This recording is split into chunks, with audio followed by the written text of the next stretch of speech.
ওরা বাড়ি থেকে এত দূরে এত দারিদ্র্যের মধ্যে দিন কাটাচ্ছে, লড়াই করছে, সেটা প্রায়শ্চিত্ত নয়? না রাজ, এটা প্রায়শ্চিত্ত নয়। এটা কোন মন্দির হ্যাঁ, যেখানে এরকম কৌটো করে প্রসাদ দেয়, তাও আবার দেখি মাত্র দুটো? ও দিদি বলছি, এই সমস্ত অচেনা অজানা জায়গার জিনিস তুমি খাবে না? খেলে বলো, আমি পুরোটা খেয়ে নিচ্ছি। ওটা কোনো মন্দিরের প্রসাদ নয় ছোট, ওই মেয়েটার বানানো মিষ্টি। মানে কুসুম? এ আচ্ছা আচ্ছা, ওর হাতে বানানো মিষ্টি কে খাবে? নিয়ে যা।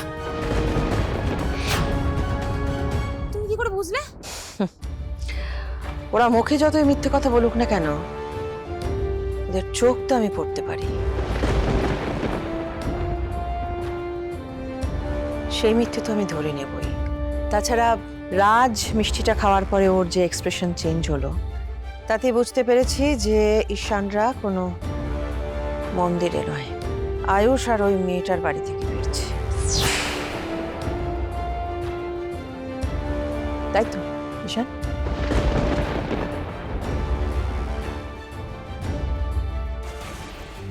ওষুধের বক্সটাও খুঁজে পাচ্ছি না, কোথায় যে গেল। এই না, ওষুধটা খেয়ে নাও, ব্যথাটা কমে যাবে। থ্যাংক ইউ রাজ, মাথাটা না ছিঁড়িয়ে যাচ্ছে যন্ত্রণায়। উফ, আর ওষুধের বক্সটাও খুঁজে পাচ্ছিলাম না। তবে এই ওষুধে যদি ব্যথা না কমে, ব্যথা কমানোর আরো একটা ভালো ওষুধ আমার কাছে আছে। কি বলো?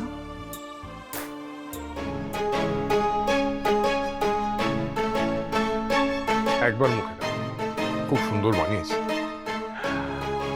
দেখো, মুখে তুমি যাই বল, আমি জানি যে কুসুমকে কোনোদিন তুমি বাড়ির কাজের মেয়ে হিসেবে দেখো, নিজের মেয়ে হিসেবে দেখেছো। তাই বলছি যে তখন নিজের মেয়ে যদি একটা অন্যায় করে, তো মা হিসেবে তুমি তাকে ক্ষমা করে দিতে পারবে না? এই বিয়েটা, ওদের বিয়েটা আমাদের আশীর্বাদ ছাড়াই হয়েছে, কিন্তু ওদের বাকি জীবনটাও আমাদের ছাড়া কাটুক, তুমি সেটা চাও? তাও আয়ুষ একটা চাকরি জুটিয়েছে, আর কুসুমও একটা রান্নার কাজ পেয়ে ওর পাশে থাকার জন্য লড়াই করছে। এখন ওদের জীবনে কঠিন সময়, দুজনে একসঙ্গে লড়াই করছে।